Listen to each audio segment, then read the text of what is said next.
പറവൂരിൽ 6ാം ക്ലാസ്സുകാരിയെ രണ്ടാനമ്മ മലം തീറ്റിക്കുകയും മൂത്രം കുടിപ്പിക്കുകയും ചെയ്തു. സംഭവത്തിൽ ചിറ്റാട്ടുകര പഞ്ചായത്തിലെ ആശാ വർക്കർ രമ്യയെ പോലീസ് അറസ്റ്റ് ചെയ്തു. 2 ദിവസം മുൻപാണ് കേസുമായി ബന്ധപ്പെട്ട് ചിറ്റാട്ടുകര സ്വദേശിയായ രമ്യയെ കസ്റ്റഡിയിലെടുത്തത്. 6ാം ക്ലാസ്സുകാരിയായ കുട്ടിയെ ഇവർ നിരന്തരം മാനസികമായും ശാരീരികമായും പീഡിപ്പിച്ചു വരികയായിരുന്നു.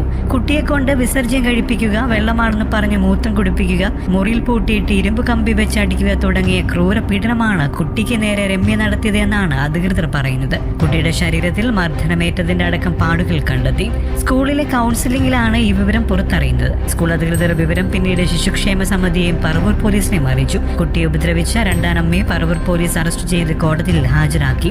ഇവരെ പിന്നീട് ജുഡീഷ്യൽ കസ്റ്റഡിയിൽ വിട്ടു. കുട്ടിയെ പ്രതി മാനസികമായും ശാരീരികമായും പീഡിപ്പിച്ചുവെന്നാണ് സ്കൂളിലെ കൗൺസിലിംഗിൽ വ്യക്തമായത്. സംഭവം പുറത്തു പറയാതിരിക്കാനും കുട്ടിയെ ക്രൂരമായി മർദ്ദിച്ചുവെന്നാണ് കുട്ടിയുടെ മൊഴി.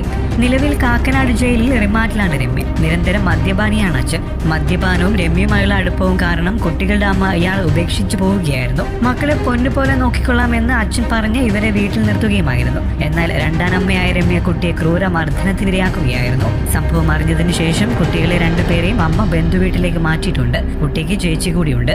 ഇവരുടെ നേരെയും ഇത്തരത്തിൽ പീഡനങ്ങൾ നടന്നിട്ടുണ്ട് എന്നാണ് വിവരം. വരും ദിവസങ്ങളിൽ ഇരുവരെയും ഒന്നിച്ചിരുത്തി ചൈൽഡ് ലൈൻ മൊഴിയെടുക്കും.